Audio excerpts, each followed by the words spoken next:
ቻናሉን ላይክ ሰብስክራይብ በማድረግ ቤተሰብ ይሁኑ። እንወዳችኋለን። አንድ አመት ህፃን ሲያቅፈኝ ጡቴን ነካኝ።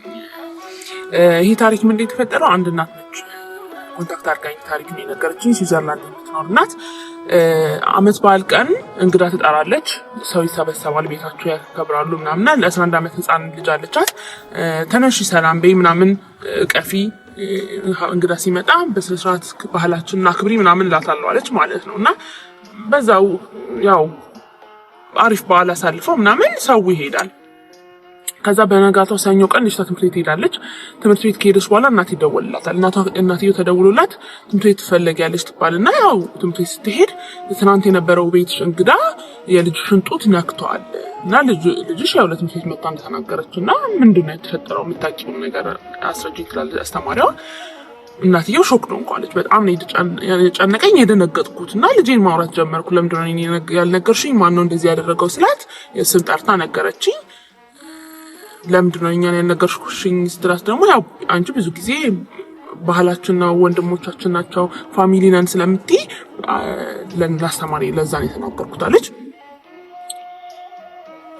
ግን እዛ ቤት ውስጥ አለች በዓል ቀን ምንም የተፈጠረ ያየሁት ነገር የለም። ምክንያቱም መጥተው እዛች ሳሎን ላይ የተቀመጡት በላን ጠጣን ሄዱ። ግን ሲያቅፋት ሲያጫውታት ነበረ። እኔ ብዙ ጊዜ ተነሽ ሰላም ባያቸው እኔ ተቀመጡ ሩማችሁ ገብታችሁ አትዝጉ ነው የምለው ለልጆች ያለች። ምክንያቱም ይሄ ሀበሻ ባህላችን በዓል ምናምን ፋሚሊ እንዲኖራቸው ስለምፈልጋለች ማለት ነው።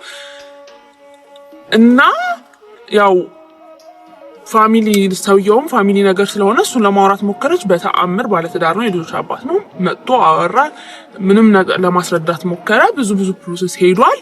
ግን ከዚህ ምንድነው የምትማሩት ነው ያለችው። ኦፍ ኮርስ እኔም እላለሁ ብዙ ጊዜ ሰላም ባያቸው ተነሺ አክብሪ ተጫዋችን የሩምሽን አትግቢ እላለሁ ለልጄ ገባችሁ። ግን ባናስገድዳቸው እቀፉ ሳሙ እንደዚህ ምናምን ብለን ልጆቻችን ባናስገድድ ብላ ነው የኔን ቪዲዮዎች ስላየች ነው ይሄን ኮንታክት አድርጋ የነገረችኝ። እና ያ ሰውየው አሁን ሳያስበው ሲያቅፋት ወይ ሲያጫውታት ምናምን ልጆች ነክቷት ሊሆን ይችላል።